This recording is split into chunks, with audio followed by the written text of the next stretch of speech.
Salam dostlar, bu günlərim sizlə bir yerdə maraqlı bir sınaq var, onun suallarına baxasıyıq. Başlayaq elə birinci sualdan. Cəryanlı naqillərin en kəsikləri gördüyünüz kimi verilmişdir. Və sual budur ki, K nöqtəsində yekun maqnit sahəsinin induksiyasının modulunu hesablayın.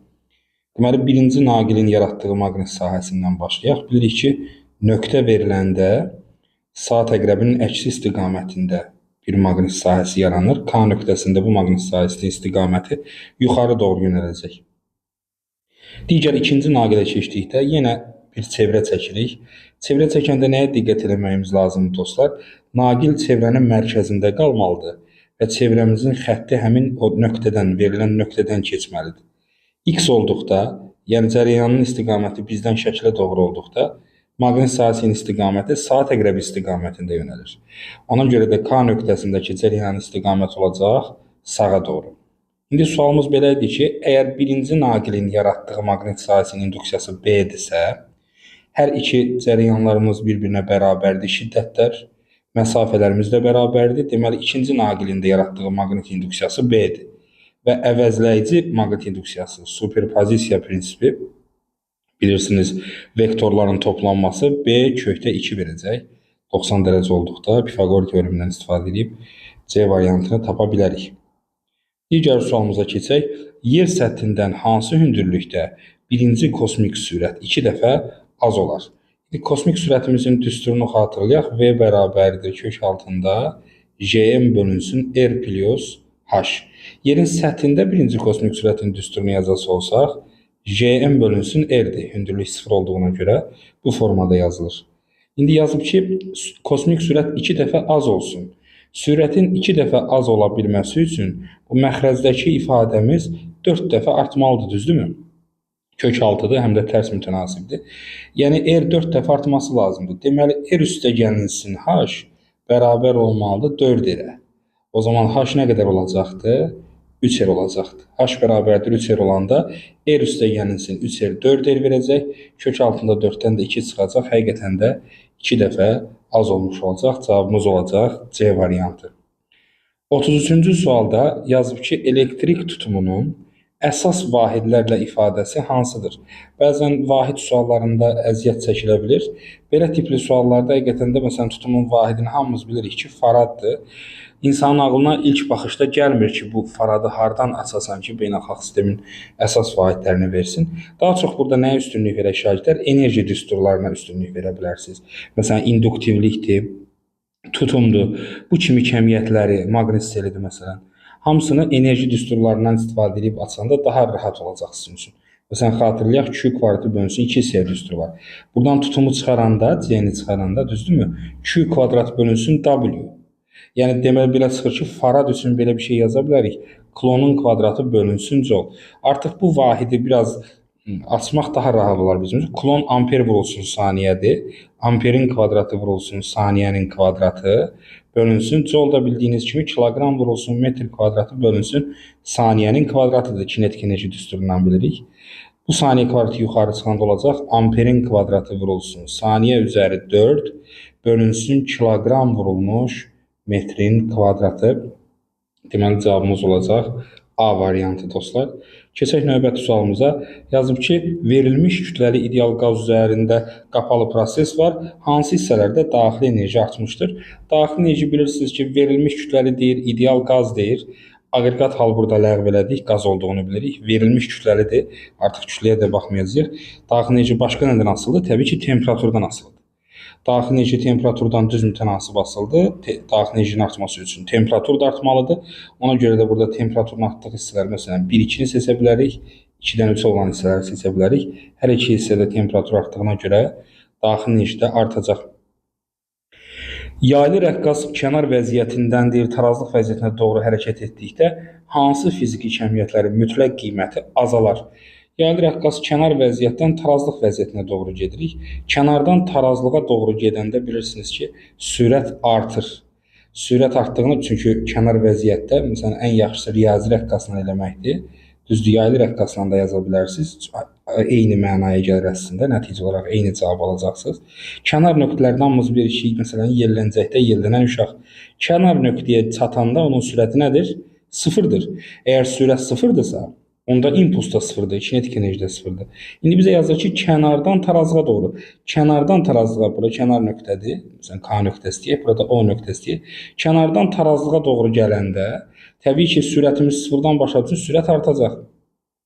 Deməli, impuls da artacaq, kinetik enerji də artacaq. Digər səbətimiz dediyimiz, bilirsiniz, mexanik rəqslərdə V, P, Y, K dediyimiz bir səbət var. Bir də X, F, A, Y potensial. Yəni, əgər sürət artırsa, onda digər səbətdəkilər, məsələn, qüvvədir və ya təcildir, potensial enerjidir, X-dir. Bunların hamısı azalır. Baxaq görək nə var əlimizdə? Potensial enerji, bəli, azalacaqdır. Qüvvə azalacaqdır. Impuls sürətlə eyni səbətdədir gördüyünüz kimi, o artacaqdır. Ona görə də cavab olacaq 1-2 Y variantı. Digər suala keçək. 36-cı sualda yazıb ki, verilmiş kütləli ideal qazın deyir sıxlığının mütləq temperaturdan asılığına əsasən PV koordinat sistemində düzgün olan cavabı qeyd edin yazıb. İndi baxırıq ki, temperaturumuz sabitdir, izotermik prosesdir. Sıxlıq isə artır, ox yuxarı doğrudur, sıxlıq artır. Sıxlıq artanda bilirik ki, həcm azalması lazım. Çünki sıxlıq ρ bərabərdir M bölünmüş V düsturuna görə sıxlıq həcmlə tərs mütənasib asılıdır. Deməli, həcm azalacaqdır. İzotermik prosesdir. İzotermikdə PV bərabərdir, konstantı bilirik, sabitdir.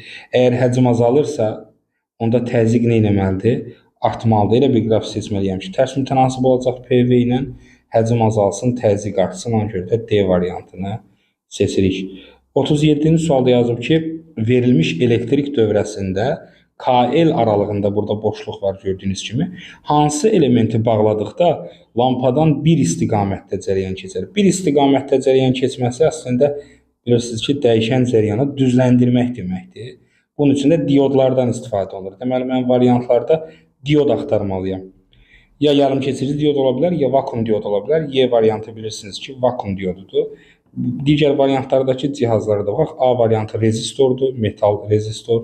B variantı reostatdır, burada sürgüsü var. C variantı qızdırıcı elementdir. D variantı isə termistordur şagirdlər. 38-ci suala keçək. Doyan buxar. Doyan buxar suallarında dostlar əsas diqqət eləməyimiz lazım olan söz nədir? Doyan sözdür. Doyanın altından xətt çəkirik və doyan buxarda bilirsiniz ki, bir ailəmiz var. Biz ona öz aramızda napor deyirik. Napor kimdən asılıdır? Bu ailənin başçısı kimdir? Temperaturdur. Yəni napor temperaturdan asılıdır.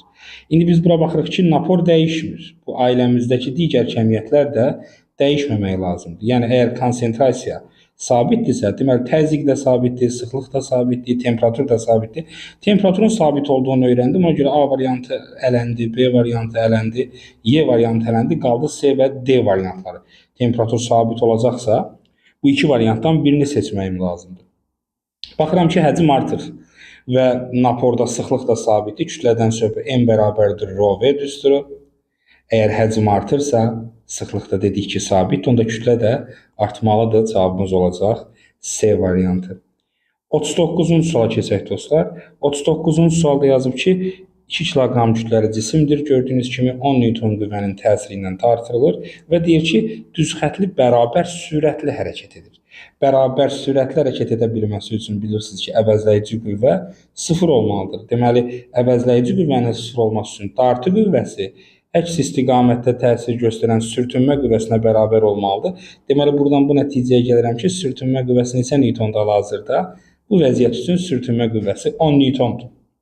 Daha sonra deyir ki, əgər bu qüvvə həmin istiqamətdə modulca 5 Newton artırılarsa, 10 Newtonun üzərinə 5 Newton gələcək, olacaq 15 Newton, doğrudurmu? Və deyir, təcili tap. Təcilin düsturunu bilirik, A bərabərdir F əvəzləyici bölünmüş M. Əvəzləyicinin yerinə yazacağıq F dartı çıxılsın, F sürtünmə bölünsün M. Dartı qüvvəmiz 15 olub artıq, 5 Newton artırmışıq. Sürtünməni yuxarı tapmışıq 10-dur, kütləmiz 2-dir, 5 bölünsün 2 bizə verəcək A variantı 2,5 metr bölü saniyə kvadrat dostlar. Davam edək. Keçirik növbəti sualımıza. 40-cı sual. Mexaniki rəqs edən cismin təcil tənliyi verilib gördüyünüz kimi. Yazıb ki, impulsun maksimal qiymətini hesablayın. İmpulsun düsturunu bilirik biz. P bərabərdir M vurulsun V'dir. İmpulsun maksimal qiymətini istəyəndə sürətimiz də maksimal qiymət almalıdır. Ona görə də P bərabərdir MV düsturundan istifadə eləyə bilərik dostlar. İndi sürətin maksimal qiymətini, yəni amplitud qiymətini bir yerdə tapmağa çalışaq. Kütləmiz var əlimizdə 100 qramdır. Onu həmən kiloqrama çevirmək lazımdır. 0,1 kiloqram. Bunu bura qeyd elədik. Təcilin amplitud qiyməti qarşıda duran 6-dır. Təcillə sürət arasında belə bir əlaqə var bilirsiniz. AM bərabərdir VM vurulsun omeqadır. Bizə AM lazım, daha doğrusu VM lazımdır.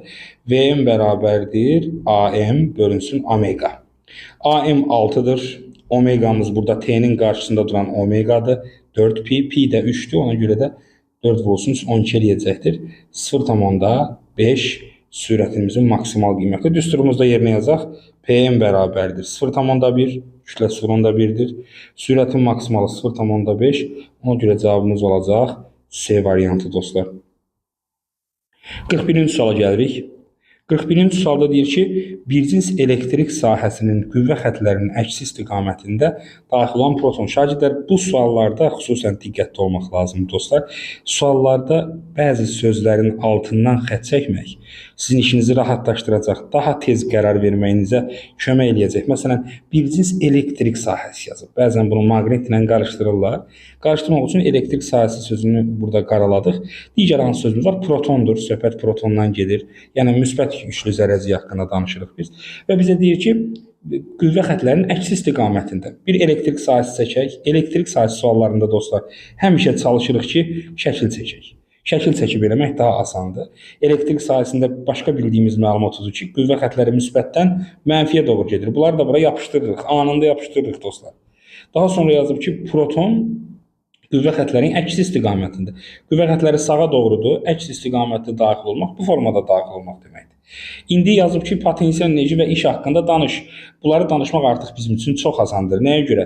Bu müsbət yüklü zərəcikdir proton. Hal-hazırda müsbətə doğru gedir, amma biz bilirik ki, müsbəti neyniyəcəkdir? İtələyəcəkdir. Yəni qüvvə sürətlə əks istiqamətdə. Deməli, yavaşlayan hərəkətdir. Bərabər yavaşlayan hərəkətdir. Bərabər yavaşlayan hərəkətdə bilirsiniz ki, sürət azalır, kinetik enerji azalır. Onda potensial enerji nə etməlidir? Artmalıdır. Potensial enerjinin artdığı cavablara baxırıq ki, ya cavabımız A variantı olacaq, ya da C variantı olacaq. Onsuz da bərabər yavaşlayan demişdik. Bərabər yavaşlayanda bilirsiniz ki, görülən iş mənfidir. Ona görə cavabımız C variantıdır dostlar. 42-ci sualda yazıb ki, tavana bərkidilmiş bir cins məftildən M kütləli yük asdıqda məftilin nisbi uzanması 0,4 olmuşdur. Bu yükün deyir aşağısına əlavə olaraq 2M kütlə yük artırılarsa nisbi uzanma nə qədər olar? Deməli, nisbi uzanma suallarında belə bir düsturumuz var. Bilirsiniz, F bərabərdir epsilon YS düsturumuz var bu formada. Qüvvə nisbi uzanma suallarında çalışın birbaşa bunu yazın. Qüvvənin əvəzinə MC yazmaq olar. MC bərabərdir YS yazacağıq dostlar. İndi görürük ki, nisbi uzanma kütlədən necə asılıdır? Düz mütənasib asıldı. Əgər M kütləli yük asdıqda nisbi uzanma 0,4 olubsa, üzərinə əlavə olaraq 2M gəlirik. Yəni M var idi, üstünə də 2M'lik bir kütlə qoyacağıq. Nə qədər olacaq? 3M. Onda 3M-ə X olacaq. Deməli, 3 dəfə artması lazımdır. Cavabımız olacaq Y variantı 0,12. 43-cü sual. Elektromaqnit dalğasının deyir elektrik sahəsinin intensivlik xətti ilə induksiya vektorları verilib. Dalğanın yayılma istiqamətini təyin edin. İndi biz dostlar bilirik ki, elektrik sahəsi, maqnit sahəsi və dalğanın yayılma istiqaməti S ilə göstərək sürət mənasında. Üçü də bir-birinə nə olmalıdır? Perpendikulyar olmalıdır. İndi mən görürəm ki, şəkildə E ilə B-ni bizə veriblər perpendikulyar formada. Üçüncü vektorumuzun, yəni dalğanın yayılma istiqamətindən söhbət gedir. Bu sürətdir, hansı ki. Bunun istiqaməti bu ikisinə perpendikulyar olmalıdır. Əgər bunlar müstəvi üzərindədirsə, B ilə Y, deməli üçüncü vektorumuz ya bizdən şəklədir. Üzr istəyirəm, bu şəkildən bizə D variantı, ya da bizdən şəklədir Y variantı. İkisindən biri olması lazımdır. Deyilmi? Yəni üçüncü vektorumuz %100 ya şəkildən bizədir, ya da bizdən şəklə doğrudur. Çünki üçü də bir-birinə perpendikulyar olması üçün başqa şansımız yoxdur. Qaldı son olaraq təyin eləmək ki, hansı istiqamətdədir, bu ikisindən hansıdır. Burada 4 barmağımızı, şahidlər sağ əl qaydasını həll edirik bunu. 4 barmağımızı Y-dən B-yə doğru fırladacaqsınız. Sağ əlinizin 4 barmağını E-dən B-yə doğru fırlatmağa çalışın. O zaman baş barmağınızı görəcəksiniz ki, sizə doğrudur. Yəni şəkil müstəvisindən sizə doğrudur. Ona görə də cavabımız olacaq D variantı. 44-cü suala gəlirik dostlar. Düz xətlə hərəkət edən cismin yer dəyişməsinin proyeksiyasının zamanı asılı qrafiki verilib deyir. İmpulsun proyeksiya arasındakı münasibəti müəyyən edin. Yer dəyişmə zaman qrafikinə əsasən biz indi bilirik ki, V bərabərdir S bölünsün T'dir. İmpuls soruşduğu halda niyə sürəti müqayisə edirəm mən? Çünki bilirəm ki, impulsla sürət bacı-qardaş cəmiyyətlərdir. Sürəti müqayisə eləsəm əslində impulsu da müqayisə etmiş olaram. S bölünsün T'dirsə, deməli bucaqlara baxacağıq əslində. Yəni xəttin toxunanına baxmış olacağıq burada. Gördüyünüz kimi üçüncünün bucağı ən böyükdür. Birinci nisbətən balacadır. İkincidə isə yer dəyişməmiz sabit qaldığına görə sürət sıfırdır ikinci hissədə. Sürət sıfırdırsa impuls da sıfırdır. Deməli ən böyük bucaq kimdədir? 3-dədir. 3 birdən böyük olacaqdır. 2 isə sabit olduğuna görə sürət sıfırdır, impuls da sıfır olacaqdır. Doğru cavab D variantı olacaq. Keçək növbəti sualımıza, 45-ci suala. Son illərdə üstünlük verilən suallardan biridir, dostlar bilirsiniz. Həm də məntiqi təfəkkürü yoxlayır əslində burada. Yazıb ki, içərisinə su kran vasitəsilə töküləcəkdir. Buradan su töküldükcə bilirsiniz ki, yavaş-yavaş K nöqtəsində suyun səviyyəsi nə edəcəkdir burada? Artacaq, doğrumu? Suyun səviyyəsi artdığına görə, yəni hündürlük artır, mayələrin təzyiq düsturunu bilirik. Rho, J, H-dır və təzyiq artmağa başlayacaqdır. Onsuz da bütün variantlarda hələ ki bir ələmə yoxdur, hamısında təzyiq artmağa doğru gedir.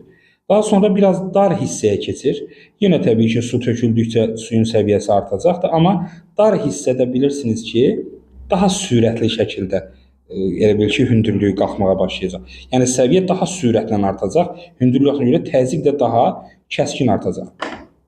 Daha sonra üçüncü bölgəyə gəlirik. Üçüncü bölgə birinciyə nisbətən, nömrəliyək belə 1, 2, 3. Birinciyə nisbətən daha dardır. Orada da sürət birdən daha çox olacaq. Amma ən dar hissə gördüyünüz kimi 2-dir. Yəni ikinci hissədə, ikinci bu bölgədə təzyiqin artma intensivliyi daha çox olmalıdır. Ən sürətli 2-də artacaq.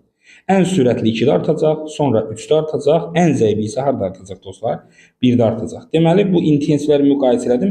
Yenə bucaq məsələsində kimi qrafiklərə baxıram ki, hansı bu şərti ödəyir? Yəni, ikinci hissə qrafikdə ən dik hissə olmalıdır, ən ləng hissə isə birinci hissə olmalıdır şagirdlər.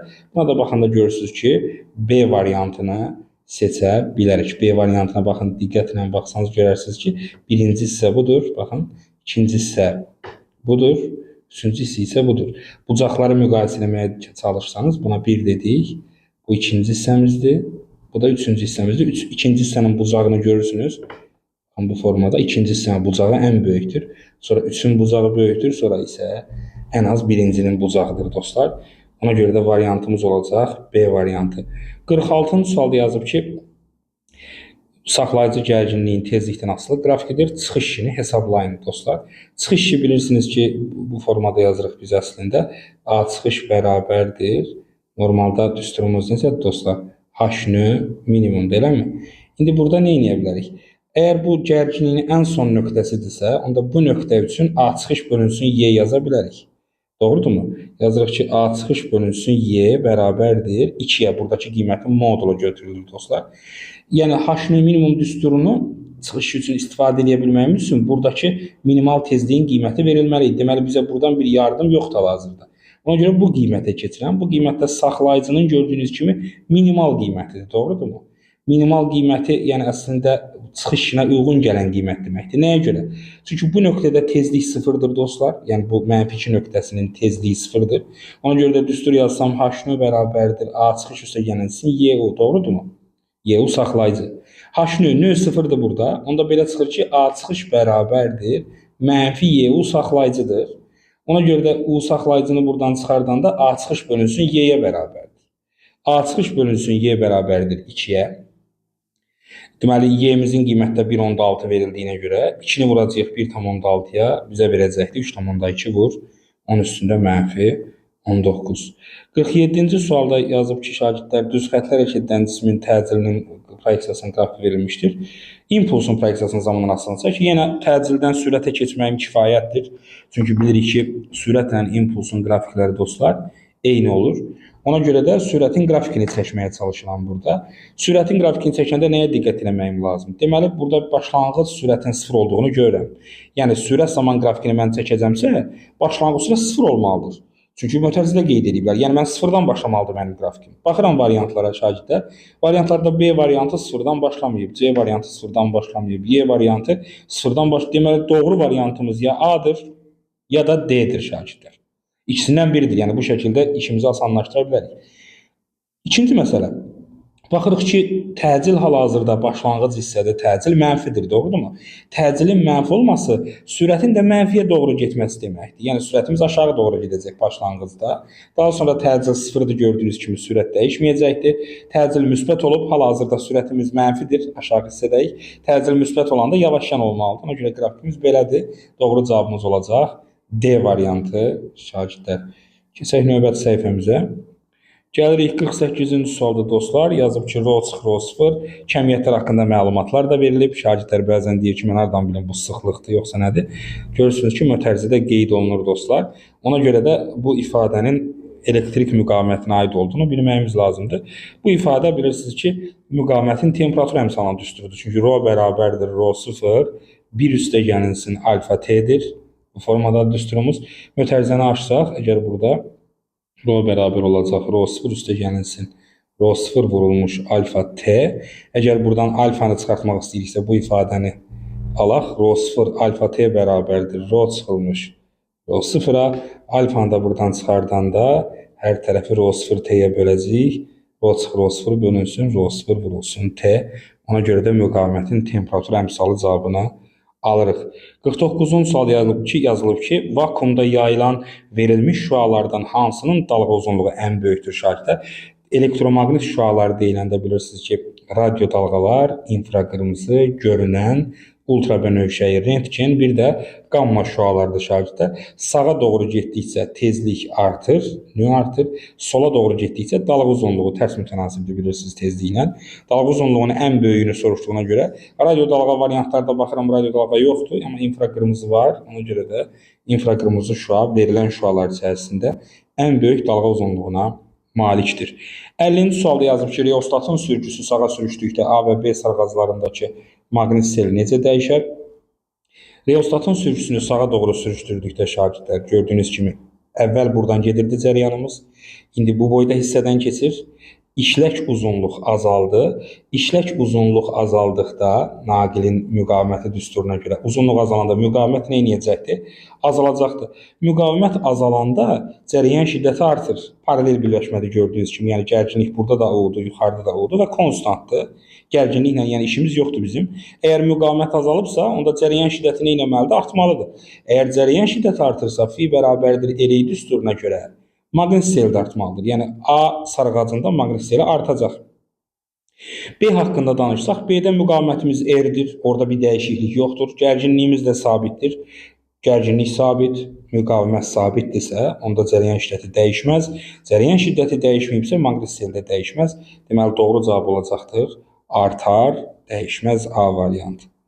51-ci sualda yazılıb ki, eyni istiqamətdə hərəkət edən eyni kütləli iki cisim mütləq qeyri-elastiki toqquşur. Toqquşmadan sonra sürətin modulunu hesablayın. Qeyri-elastiki sözünün altından xətt çəkmək lazımdır. Bilmək lazımdır ki, bunlar toqquşandan sonra birlikdə hərəkət edəcəklər və gördüyünüz kimi eyni istiqamətdə gedirlər hal-hazırda. Ona görə də düsturumuz necə idi? V bərabərdir M1 V1 üstəgəlinsin M2 V2 bölünsün M1 üstəgəlinsin M2. Dostlar, olacaq 20M üstəgəl 10M bölünsün. Kütlələri toplasaq M üstəgəl M. Nə verəcək bu bizə? 30M bölünmüş 2M bərabərdir 15. Cavabımız olacaq C variantı. Növbəti suala gəlirik şagirdlər. Deməli, burada yazılıb ki, bir cins maqnit sahəsinin qüvvə xətlərinə şəkildəki kimi eyni sürətlə daxil olan proton və elektrondur. Venn diaqramında doğru bəndləri qeyd eləmək lazımdır şagirdlər. Deməli, Lorentz qüvvəsini sol əl qaydası ilə əvvəlcə tapa bilərik şagirdlər. Maqnit induksiya ovucumuza daxil olur. 4 barmağımız sürət istiqamətini göstərir. Baş barmağımız burada bilirsiniz ki, yuxarı doğru olacaq. Ona görə də Lorentz qüvvəsi yuxarı doğrudur. Elektrona keçsək, bu elektrondur mənfi yüklü. Orada da maqnit induksiya ovucumuza daxil olacaq. 4 barmaq sürətin istiqamətini göstərəcək. Baş barmağınız aşağı doğru yönəlsə də mənfi yüklü zərrəcik olduğuna görə Lorentz qüvvəsinin istiqaməti yenə yuxarı doğru olacaq. Lorentz qüvvəsi şəkil müstəvisində yuxarı istiqamətdə yönəlmişdir. Bu deməkdir ki, həm proton, həm də elektron üçün yaza bilərik. Bu gedəcək ortaya. Çevrə üzrə hərəkətlərini nəzərdən keçirək. Burada baxın, bu şəkli təmizləyək. Deməli, birincimizi yazdıq bura, bunu qeyd edək. Deməli, dedik ki, burada qüvvənin istiqaməti yuxarı doğrudur. Elə çevrə çəkməliyəm ki, sürət çevrəyə toxunan olsun, qüvvə mərkəzi olsun. Gördüyünüz kimi, baxın, saat əqrəbinin əksi istiqaməti. Burada necə idi qüvvəmiz? Yuxarı doğrudur. Yenə elə bir çevrə çəkməliyəm, sürət toxunan olsun, qüvvə mərkəzə doğru olsun. Bu isə saat əqrəbi istiqamətidir. Çevrə üzrə saat əqrəbi istiqamətində hərəkət edəcək ifadəsi elektrona aid olacaq. Saat əqrəbinin əksi istiqamətində gördüyünüz kimi protona aid olacaq. Cızdığı çevrənin radiusu daha böyükdür deyir. Bunu necə eləməyimiz lazımdır? Deməli, düsturumuz var. MV bərabərdir QBR. Radiusun böyük ola bilməsi, bilirsiniz, protonla elektronun yükləri eynidir. Eyni maqnit sahəsindədirlər, B də eynidir və eyni sürətlə sualın şərtini yazıb, sürət də eynidir. Deməli, radiusun böyük ola bilməsi üçün kütlə böyük olmalıdır. Protonun kütləsi elektrondan dəfələrlə böyük olduğuna görə, deməli, burada nə olacaq dostlar? Radiusu böyük olan proton olacaqdır. Dördüncü gedəcək protona. Daha sonra yazıb ki, dövr etmə tezliyi daha böyükdür. Tezliyin düsturunu xatırlayaq. Nö bərabərdir QB bölünsün 2pm olacaqdır dostlar. Burada da fikir verirsinizsə, tezlik kütlədən tərs asıldır. Ona görə də kütləsi kiçik olanın tezliyi daha böyük olacağına görə bu da gedəcək elektrona. Yəni cavabımız olacaq 400, 2, 5 və 1 Y variantını qaralayırıq dostlar. Açıq tipli tapşırıqlara gəldik. Qayışlı ötürmə ilə fırlanan disklər üzərində deyir, mərkəzə qaçma təcilləri və periodlar arasındakı doğru münasibətləri seçin. Deməli, burada nə etməyimiz lazımdır dostlar? Burada gördüyünüz kimi həm disk var, həm diskimiz var. Yəni 1 ilə 2 disk əmələ gətirir. 2 ilə 3 isə qayışlı ötürmədir. Yəni burada əslində ayrı-ayrı eləməyiniz daha yaxşıdır. Yəni 1 ilə 2 diskdirsə, təcillərdən danışaq əvvəlcə. 1 ilə 2 diskdirsə, diskdə biz nə bilirik? Mərkəzdən kənara doğru getdikcə təcil artır, doğrudurmu? Ona görə də A1 A2-dən kiçik olacaqdır. Mərkəzdən kənara doğru getdikcə artırsa, gördüyünüz kimi 2 birdən böyükdür. İndi diskdən canım qurtardı. Daha sonra baxıram, bu ikinci disklə üçüncü disk qayışlı ötürmədir, düzdürmü? Qayışlı ötürmədə balaca olanın təcili daha böyükdür. Deməli, üçüncünün təcili daha böyükdür. Ona görə də burada bilək ki, birinci ifadə doğrudur. Gəlin indi periodları müqayisə edək. Periodları müqayisə edəndə nəyə diqqət etməyimiz lazımdır? Yenə disklə qayışlı ötürmə kimi baxacağıq. Periodlara baxaq. Period 1 ilə 2-də bərabər olduğunu həmən qeyd edirəm. Çünki diskin üzərində periodlar, tezliklər, omeqalar bərabərdir. Balaca diskin periodu da balacadır. Ona görə də T1 və T2 T3-dən böyük olacaqdır. Doğru cavab 5 olacaq şagirdlər. 54-cü sualda dostlar, 6 kiloqram kütləli cismi tərpənən blok vasitəsilə 36 Newton qüvvənin təsirə qaldırırlar. İpin sərbəst uzunun təcilini hesablayın deyir dostlar. Deməli, təcilli hərəkətlər üçün bilirsiniz ki, F bərabərdir M, J plus A bölünsün 2 ifadəsi ilə tapılır şagirdlər. Qoyaq qiymətlərimiz yerinə 36 bərabərdir 6 vurulmuş 10 üstəgənilsin A bölünsün 2-yə. Burada deməli 10 üstəgənilsin A bərabərdir 12 olacaqdır. A da bərabərdir 2-dir. Amma bu tapdığımız təcil dostlar, burada gördüyünüz kimi yükün təcilidir. A yük bərabərdir 2-yə. Bizə yazıb ki, ipin sərbəst uzunun təcilini hesablayın. Sərbəst uzun təcili tərpənən blokda yükün təcilindən 2 dəfə çoxdur. Yəni 2 vur 2 kimi bir şey olacaq bu. O da olacaq 4 metr bölünmüş saniyənin kvadratı. Doğru cavabımızdır. 55-ci sualda amplitudları A0 və 5A0 olan 2 koherent dalğadır. Yekun dalğanın deyir ki, mümkün ola biləcək ən böyük amplitudu. Mümkün ola biləcək ən böyük amplitudu onların cəmidir. A0 üstəgənilsin 5A0. Nisbətini deyir, onların ən kiçik də 5A0 çıxılsın. A0'dır, yəni fərqidir. 6A0 bölünmüş 4A0, A0'lar ixtisar getsə 1,5 cavabını alarıq dostlar. Keçək növbəti səhifəmizə. Deməli, burada nə var? Dəyişən cəryan dövrəsində deyir, gərginlik həmin bu qanunla dəyişir. 110 ohmluq deyir, müqavimətə malik közərmə lampasında ayrılan orta gücü hesablayın. Gücün düsturu bilirsiniz ki, P bərabərdir U kvadratı bölünsün normalda R'dir, deyil mi dostlar? Amma maksimal, yəni amplitud qiymətləri yazılanda bilirsiniz ki, düsturu bu formada yazılır. U max'ın kvadratı bölünsün 2R. Ona görə də yazırıq 220'nin kvadratı, bu max qarşıda verilən, bölünsün 2 vurulsun 110. 2'ni 110'a vuranda dostlar, biraz səliqəsiz oldu. 2'ni 110'a vuranda şagirdlər, 220 eləyir. Ona görə də biri ixtisar getdiyinə görə cavab qalacaq 220 watt. Yəni dəyişən cəryan dövrələrində diqqətli olmağımız lazımdır şagirdlər. P bərabərdir U kvadratı bölər sabit cəryan üçündür. Əgər dəyişən cəryan üçün yazırsınızsa və amplitud qiyməti yazırsınızsa 2-ni yazmağı unutmayın. 57-ci sual. B nöqtəsinə deyir, yüklər gətirilmişdir gördüyünüz kimi. Müsbət yüklü zərrəcik gətiririk. İndi burada bir müsbət yüklü zərrəciyimiz var. Gördüyünüz kimi müsbətdir. Və bunun A nöqtəsində yaratdığı intensivlik bilirsiniz də müsbət özündən uzaqlaşan istiqamətdədir. Və mən B nöqtəsinə bir müsbət yüklü zərrəcik gətirdikdə, B də müsbət olduğuna görə, B-nin A-da yaratdığı intensivlik əvvəlki intensivliyin əksinə yönələcək. Düzdürmü? Yəni yazım YB, B tərəfindən yaradılan Y. Əvvəlkinin əksinə yönəldiyinə görə intensivlik yazılacaqdır. Yazaq rəqəmlərimizi. 1-ə gedəcəkdir, ona görə də B variantı. Doğrudurmu? Daha sonra potensial haqqında danışaq. Potensial skalyar kəmiyyəti dostlar. Potensialda istiqamət yoxdur. Ona görə də müsbət yüklü zərrəcik gətirilirsə potensial artmalıdır. Ona görə də 1-ə BC variantı uyğun gələcək. Daha sonra deyir ki, mənfi yüklü zərrəcik gətirir. Buranı təmizləyək. İndi mənfi yüklü zərrəcik gətirək. Mən bura mənfi gətirirəm. İndi bu müsbətin A nöqtəsindəki sağa doğru dedik, doğrudurmu? Sağa doğrudur. Mən bura B nöqtəsinə mənfi yük gətirsəm, mənfi yükün intensivlik sahəsi qüvvə xətti özünə doğrudur. Deməli, eyni istiqamətdə yönəldi, artıq xəttlər toplanacaq vektorlar. Ona görə də artdı. İntensivlik artacaqdır mənfi yük gətirəndə və mənfi gəldiyinə görə potensial da skalyardır dedik. Potensial çox rahatdır. Müsbət gəlsə artar, mənfi gəlsə azalar. Ona görə də potensial azalacaqdır. A, Y variantı gedəcəkdir. Neytral zərrəcik gəldikdə isə bilirsiniz ki, potensial da intensivlik də dəyişməyəcəkdir. Üstə gedəcəkdir. D variantı şagirdlər. Keçirik növbəti suallarımıza. Artıq açıq suallara gəldik, çatdıq. Yükləndikdən sonra sabit gərginlik mənbəyindən ayrılan deyir müstəvi kondensatorun lövhələr arasında dielektrik nüfuzluğu 2 olan maddə daxil edilir. İlkin vəziyyətə uyğun, yəni daxil edilməmişdən əvvəl parametrlər verilib. Sonrakı vəziyyət, daxil edildikdən sonraki vəziyyətdə bu cədvələ uyğun boş xanaları doldurun deyir. İndi epsilon bərabər 2 daxil edirik. Bilirsiniz ki, tutumun düsturu epsilon 0s bölünsün D-dir. Daxil etdikdə tutum nə edəcəkdir? Artacaqdır. Epsilon 2 olduğuna görə tutum da 2 dəfə artacaqdır. Deməli, sonraki tutumumuz olacaq 2C0. Yükə gəlirik. Yükün düsturu yükləndikdən sonra sabit gərginlik mənbəyindən ayrılmış dediyinə görə yükümüz sabitdir. Q bərabərdir konstant. Yəni, yükdə bir dəyişiklik müşahidə olunmayacaqdır. Olacaq Q0. Gərginliyə gələk. Gərginliyin düsturu nədir? U bərabərdir Q bölünsünsə, Q sabitdir. Qeyd elədik onu. Tutum neynədir? 2 dəfə artdı. Tutum 2 dəfə artanda gərginlik 2 dəfə azalmalıdır. Ona görə də U0 bölünsün 2 olacaq. Elektrik sahəsinin intensivliyinə baxaq. İntensivliyin düsturu necə idi dostlar? Əgər yükləndikdən sonra ayrılıbsa, Q bölünsün epsilon 0 S düsturundan istifadə edəcəyik şagirdlər. Ona görə də epsilon artdığına görə daxil eləmişik. 2 dəfə artdığına görə intensivlik 2 dəfə azalmalıdır. Y0 bölünsün 2 variantı yazıla bilər. 59-cu suala gəlirik şagirdlər.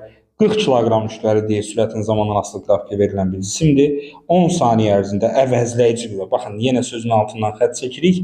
Bir imtahanda əvəzləyici qüvvənin gördüyü iş haqqında sual varsa, kinetik enerjinin haqqında teoremi yapışdıra bilərik. Delta Y kinetik yazacağıq. O da bərabərdir M bölünsün 2 V-nin kvadratı çıxılmış V0-ın kvadratı şagirdlər bərabər olacaqdır. M-imiz 40 bölünsün 2 8-in kvadratı çıxılsın 2-nin kvadratı bərabərdir 20 vurulmuş nə olacaq dostlar? 64 çıxılsın 4 60'dır. O da bərabərdir 1200 joule edəcəkdir ya da 1,2 kilojoule. Əslində suallarda qeyd olunacaq hansı vahidlərin yazılması lazımdır. Gəldik nəhayət sonuncu açıq sualımıza. Üçbucaq formalı cismin deyir, müstəvi güzgüdə xəyalını qurun. Nöqtələri də yəqin ki, orada müvafiq qeyd eləməyimiz lazımdır. Güzgülərdə müstəvi güzgüdə xəyal qurulmasının qaydasını bilirsiniz dostlar. Hər bir nöqtənin ayrı-ayrılıqda xəyalını qururuq. Gəlin C-dən başlayaq, ən yaxın odur. Perpendikulyar xətt endiririk və bərabər məsafəyə aparırıq. Bu olur bizim üçün C iştirik. B nöqtəsində də həmçinin 40-40 xətlərlə çəkirik. Perpendikulyarımızı bərabər məsafəyə aparmağımız lazımdır. Bura olacaqdır B iştirik. C ilə B-ni birləşdirək. Daha sonra A nöqtəsi var burada gördüyünüz kimi. A nöqtəsindən də müstəvi güzgüyə perpendikulyar endirirəm. Daha sonra onun bərabər məsafəyə aparıram. Və bu da olur mənim üçün A iştirik və nəhayət nöqtələri birləşdiririk dostlar. Bu formada alınan bir xəyalımız ortaya çıxır dostlar. Hər birinizə uğurlar. Diqqətiniz üçün təşəkkürlər şagirdlər.